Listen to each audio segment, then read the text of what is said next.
Vamos a ver ahora el ejemplo número 2, el problema número 2. ¿Ok? Antes de ver este problema de acá, les recomiendo ver el problema donde lo resuelvo de manera más detallada, ¿no? Haciendo el circuito aproximado y el circuito exacto, ¿ok? Lo primero que vamos a responder es lo siguiente. ¿Qué nos dice acá el problema?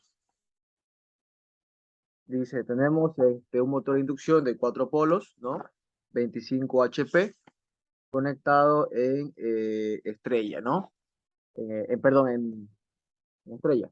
Tiene la siguiente impedancia en ohm por fase, referida al circuito estator, ¿no? Ya nos da por fase.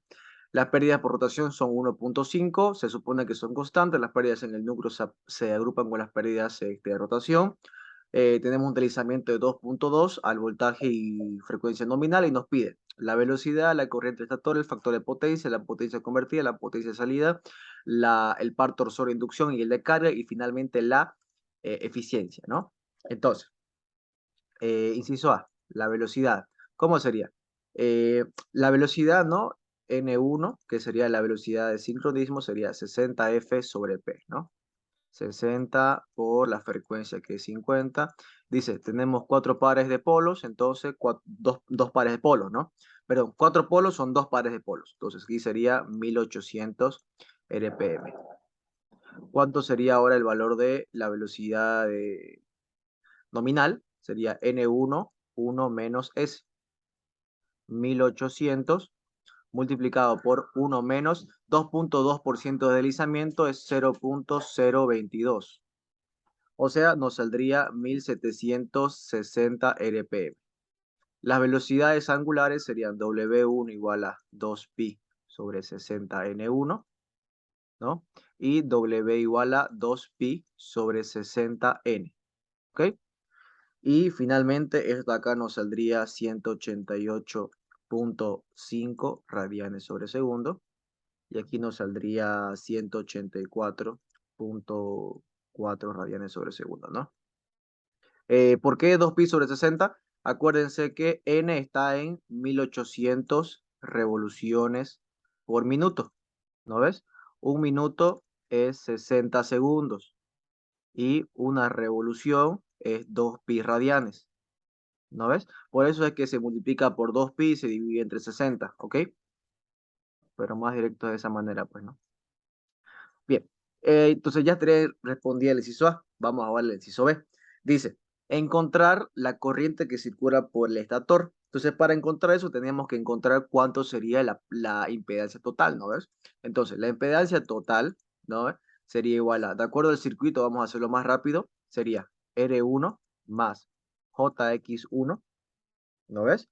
Más 1 dividido entre 1, la impedancia de rotor, más 1, XM, JXM, ¿no ves?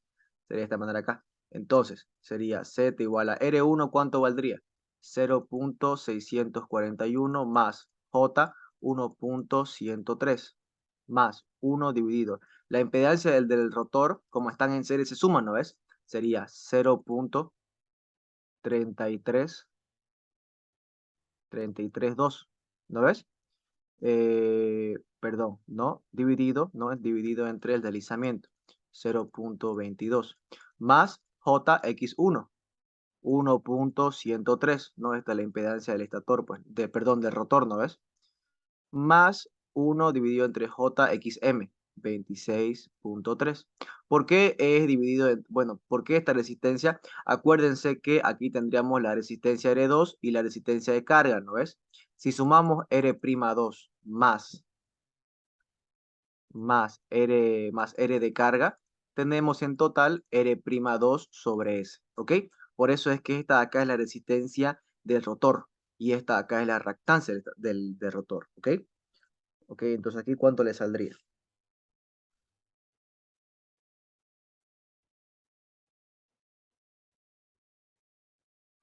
Aquí nos saldría la impedancia total, nos saldría 14.07 con un desfase de 33.6 ohms, ¿no es? Ohms.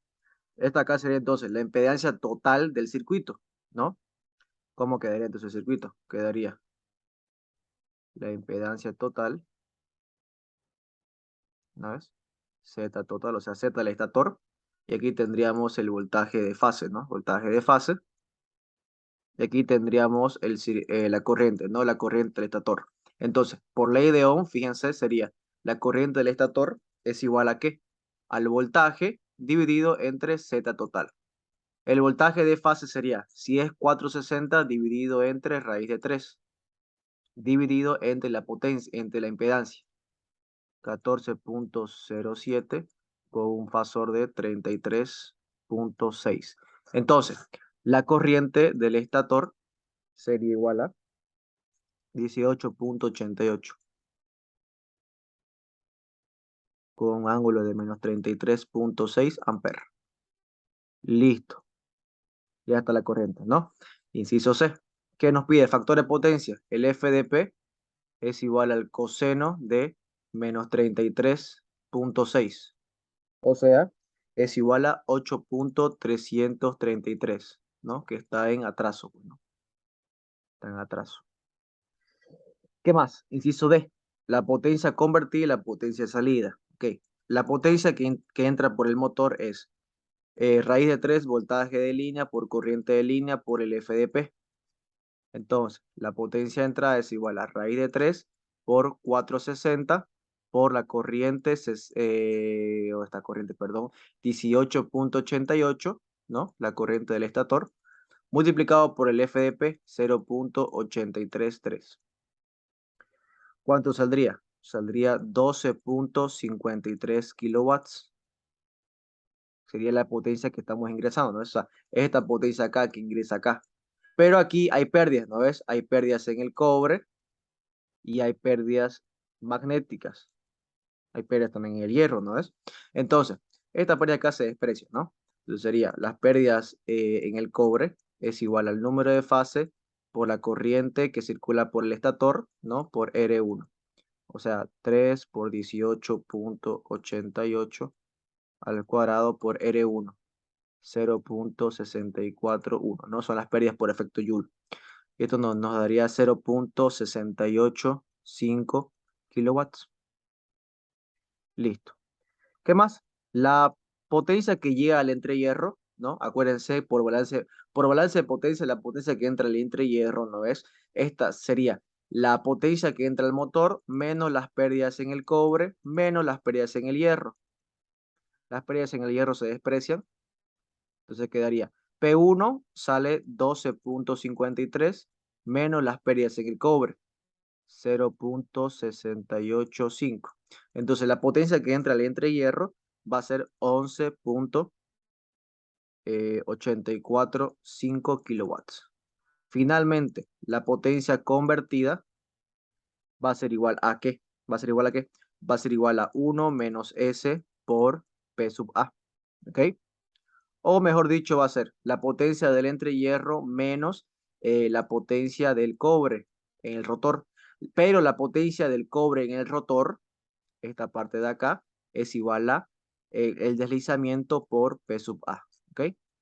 O sea, la pérdida en el cobre 2 es igual a S por P sub A. Por eso es que directamente trabajamos con esta fórmula de acá. Entonces, la potencia convertida va a ser igual a 1 menos 0,022 por P sub A, 11,845. Entonces, la potencia convertida va a ser igual a 11,585, ¿no? Kilowatts. Y esta potencia de acá es la potencia que sale. Es la potencia que sale del motor, ¿ok? Que sale del rotor. Esta es esta de acá. Y la potencia que realmente ocupamos es la potencia convertida, la potencia útil es la potencia convertida menos las pérdidas mecánicas. ¿Ok? Las pérdidas mecánicas, fíjense que son 1,1 kilowatts. Entonces aquí, ¿cuánto nos quedaría? Nos quedaría 10,485 kilowatts, ¿no? Estas pérdidas mecánicas son las que realmente llegan a la carga, ¿no? La potencia convertida es la que sale del motor. pero en el eje de transmisión hay pérdidas mecánicas, ¿no ves? Hay pérdidas mecánicas. Entonces, la potencia que realmente va a llegar a la carga va a ser la potencia que sale del motor, la potencia convertida, menos las pérdidas mecánicas, ¿no? Entonces ya tenemos aquí la potencia de salida. ¿Ok? Y eso es, ¿cuál va a ser el par torsor de inducción? Va a ser igual a la potencia en el entrehierro dividido entre W1, mientras que la potencia de carga va a ser la potencia útil dividido entre W. P sub A, la potencia del entrehierro, 11.845 dividido entre W1, 188.5, ¿no? Acuérdense, está acá, ¿no? Y esto nos va a dar igual a 62.8 kilonewtons, perdón, newton metro, newton metro. Y aquí lo mismo, potencia útil 10.485 watts dividido entre 184.4. Aquí nos va a dar 56.9 newton metro.